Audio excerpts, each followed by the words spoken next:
साई की बात। बच्चे, मैं जानता हूँ तुम्हारे खिलाफ सब लोग हो चुके हैं। मैं जानता हूँ मेरे बच्चे, और तुम सिर्फ अकेले हो जो लड़ रहे हो। मैं जानता हूँ, इस बात को भी ना तुम्हारा साईं बहुत अच्छे से जानता है मेरे बच्चे। लेकिन तुम अकेले नहीं हो। तुम्हारा बाबा, तुम्हारा साईं तुम्हारे साथ खड़ा है। तुम बिल्कुल चिंता मत करो। आज जितने लोग तुम्हारे विरुद्ध हैं ना, जितने लोग तुम्हारे खिलाफ हैं, कल को वही लोग कहेंगे कि तुमने सही फैसला लिया था, तुम सही थे। तुम चिंता मत करो। अभी मैं जानता हूँ कि तुम्हें भी ना आगे कदम उठाने में डर लग रहा है। तुम सोच रहे हो कि आगे क्या होगा, कुछ अनहोनी ना हो जाए, कुछ गलत ना हो जाए तुम्हारे साथ। लेकिन तुम चिंता मत करो। जब तुम मेरे साथ जुड़ चुके हो ना, अपने बाबा के साथ, और जब मैं तुम्हारी जिम्मेदारी ले चुका हूँ ना, तो चिंता मत करो। तुम्हें मैं आगे संभाल लूँगा। बिल्कुल चिंता मत करना। तुम्हें किसी की ज़रूरत नहीं होगी, बिल्कुल नहीं होगी, क्योंकि मैं तेरे साथ हूँ। डरो मत, आगे बढ़ जाओ मेरे बच्चे। मानता हूँ गलतियाँ हो जाती हैं, सबसे होती हैं मेरे बच्चे। अगर गलतियाँ नहीं होगी तो सीखोगे कैसे? गलतियाँ तुमसे हो गई, कोई बात नहीं, आगे बढ़ जाओ। कुछ लोग जो तुम्हारे खिलाफ हैं उन्हें रहने दो। अभी उन्हें कितना भी समझाओगे ना, वो नहीं समझेंगे तुम्हारी बातों को, बल्कि वो तुम्हें उल्टा सीधा ही कहेंगे। कुछ ऐसी हरकतें करेंगे, कुछ ऐसी चीज़ें करेंगे ना कि तुम्हें बहुत गुस्सा आएगा और तुम एकदम से नकारात्मक हो जाओगे। तो इससे अच्छा है, जो भी तुम्हें कदम उठाना है जल्द से जल्द उठाओ और वहाँ से निकल जाओ मेरे बच्चे। क्योंकि अगर नकारात्मकता में रहोगे ना, तो तुम भी हमेशा ऐसे ही रहोगे, परेशान रहोगे। और मैं जानता हूँ उन लोगों ने तुम्हें बहुत परेशान कर दिया है, बहुत परेशान हो चुके हो तुम। लेकिन चिंता मत करना। और सुनो, अगर कोई तुमसे ये कहता है ना कि वो तुम्हें खिलाता है, तो उनसे कह देना कोई तुम्हें नहीं खिलाता। तुम्हारे थाली में जो खाना आता है ना, वो तुम्हारे बाबा की मर्ज़ी से आता है। वो तुम्हारे बाबा भेजते हैं तुम्हारे लिए किसी और के माध्यम से। ज़रूर मेरे बच्चे, वो माध्यम हो सकता है, लेकिन खाना देने वाला मैं हूँ, तुम्हारा साईं है। और अगर अगली बार अगर वो तुम्हें रोके टोके ताना मारे ना, तो कह देना कि वो खाना तुम्हारे बाबा तुम्हें देते हैं। तुम्हें किसी से डरने घबराने की ज़रूरत नहीं। अगर वो नहीं देंगे तो क्या हुआ, तुम्हारा बाबा किसी और माध्यम से तुम तक वो खाना पहुंचाएगा, तुम्हें भूखा नहीं रहने देगा। तुम्हारी थाली में खाना आएगा और तुम खाना खाओगे मेरे बच्चे।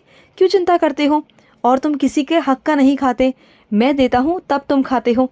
समझो इस बात को, तुम किसी के मोहताज नहीं हो और ना तुम्हें मोहताज रहने दूंगा। और सुनो, तुम्हारे सामने ना दो रास्ते हैं।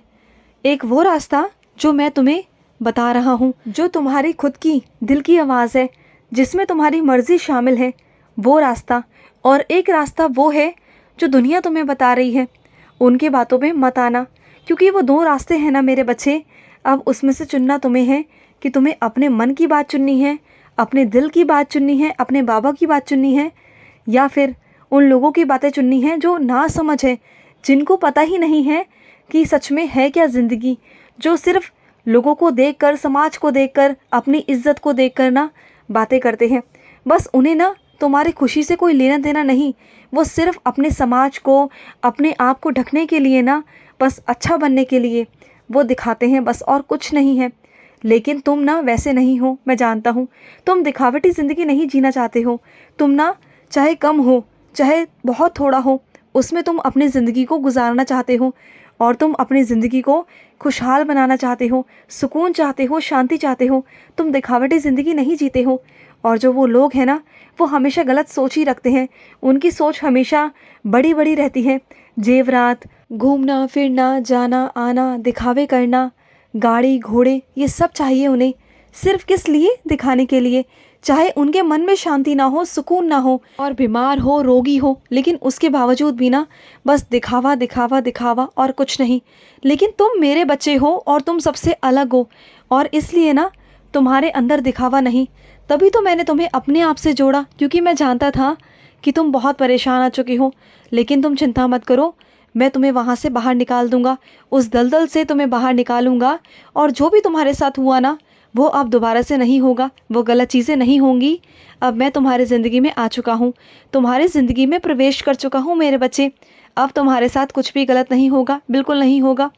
और सुनो मेरे बच्चे, जो तुम्हारा जीवन साथी है ना, वो कहीं और लगा हुआ है, उसका दिमाग कहीं और है, क्योंकि उसका मन ना कहीं और टिक चुका है। वो तुम्हारी तरफ बिल्कुल भी नहीं है, ना उसकी मोह ना माया तुम्हारी तरफ बिल्कुल नहीं है मेरे बच्चे। वो अलग अलग रहने लगा है तुमसे, दूर जाने लगा है, और तुम बहुत मानसिक तनाव से ग्रस्त हो ये सोचकर कि वो कैसे तुम्हारी बात सुनेगा, क्योंकि वो तुम्हारी बात नहीं सुनता, तुम्हारे हाथ से खाना नहीं खाता, तुम्हारे घर पर तुम्हें वक्त नहीं देता, बच्चों को नहीं देखता। तो सुनो, तुम मेरा आसरा लो, मेरी साईं सा चरित्र का आसरा लो मेरे बच्चे, क्योंकि तुमने मेरे बारे में जाना समझा, लेकिन तुम मुझसे जुड़ना चाहते भी हो, लेकिन कोई चीज़ ऐसी है जो तुम्हें बार बार रोक देती है। लेकिन उन सब से तुम्हें बाहर निकलना होगा और तुम्हें मेरे दरबार में आना होगा, तुम्हें शिरडी आना होगा, और उसके बाद तुम्हें मेरा रोज़ पारायण करना होगा। फिर देखो मैं इस ज़िंदगी से तुम्हें कैसे बाहर निकालूंगा। वो जो ज़िंदगी हो गई है ना नर्क भरी, और ये क्या सोचते रहते हो कि तुम आत्महत्या करोगे, अपनी ज़िंदगी को ख़त्म करोगे? क्यों? जिस इंसान ने तुम्हारी ज़िंदगी को नर्क बनाया, असलियत में तो सज़ा का पात्र वो है मेरे बच्चे, तुम नहीं। तुम आत्महत्या कर कर क्या साबित करना चाहते हो? बल्कि वो तो खुश हो जाएगा ना कि उसके रास्ते से सारे कांटे निकल जाएंगे, और तुम उसका रास्ता साफ कर कर उसकी ज़िंदगी को आसान करना चाहते हो। उसे सबक कैसे मिलेगा, उसे समझ कैसे आएगा मेरे बच्चे? और ये ज़िंदगी कोई चीज़ नहीं मेरे बच्चे, ये बहुत अनमोल है, ये मैंने तुम्हें दी है, और तुम्हारा कोई हक नहीं बनता इसे ख़त्म करने का मेरे बच्चे, और किसी और की वजह से तो बिल्कुल भी नहीं। तुम्हें तो बिल्कुल मजबूताई से खड़ा करूँगा मैं, समझे? तुम खड़े रहोगे और मजबूताई से रहोगे। और जिस इंसान ने तुम्हें धोखा दिया है, जिस इंसान ने तुम्हारे साथ धोखाधड़ी की है ना, वो एक दिन वापस आएगा और तुम्हारे पैरों में गिरकर तुमसे माफ़ी मांगेगा। तुम्हारे एक एक आंसू का बदला मैं लूँगा, तुम चिंता मत करना। लेकिन अपने मन से और दिल से ये बातें निकाल दो कि तुम्हें अपनी ज़िंदगी को ख़त्म करना है। अरे उस इंसान की तरफ देखो जो तुम्हारे लिए ज़िंदा है मेरे बच्चे, उसके लिए ज़िंदा रहो। तुम्हारे बच्चे के लिए मेरे बच्चे, उसकी तरफ देखो। उस बच्चे की क्या गलती है बोलो? उस बच्चे ने क्या बिगाड़ा है?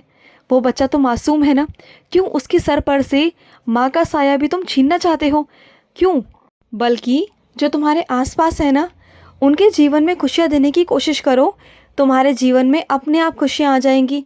और मेरी साईं सा चरित्र पढ़ो, फिर देखना तुम्हारे जीवन में रास्ते अपने आप बनने शुरू हो जाएंगे, और तुम्हारे जीवन में नया अध्याय, एक नया मोड़ आएगा, जिस पर चलकर तुम्हें वो भी प्राप्त हो जाएगा जो तुम्हें नहीं हुआ था। और तुम्हारी ज़िंदगी में सुकून, शांति, इतना कुछ दे दूंगा ना, और तुम्हारी ज़िंदगी में कोई ऐसा भी आएगा जो तुम्हारी परवाह करेगा, तुम्हें अहमियत देगा। देखना मेरे बच्चे, देखना। और सुनो, तुम्हारे अतीत का अगर कोई जुड़ा हुआ कोई हिस्सा तुम्हारे सामने आए ना, तो उस हिस्से की तरफ झुकना मत, उसकी तरफ गौर मत करना, क्योंकि तुम उस अतीत को पीछे छोड़ आए हो। तुम बहुत आगे निकल आए हो मेरे बच्चे। बस ना उसके बारे में जानने की कोशिश करना और ना कुछ समझने की कोशिश करना। तुम आगे हो और आगे ही बढ़े रहो। और सुनो, आज दोपहर के सपने में मैं तुम्हारे आने वाला हूँ, कुछ संकेत देने आने वाला हूँ, कुछ बताने आने वाला हूँ। आज जब दोपहर में तुम सो जाओगे ना, तो मैं आऊँगा तुम्हारे स्वप्न में और तुम्हें कुछ संकेत दूंगा। समझना उस बात को। तुम बहुत चिंता में हो ना, वो संकेत मैं तुम्हें देने जा रहा हूँ, उसे समझना। वो मेरा एक जवाब होगा तुम्हारे लिए, तुम्हारे सवालों का उत्तर। मैं आ रहा हूँ तुम्हारे पास। आज खुश रहो। आज का मध्याह्न साई संदेश समाप्त हुआ।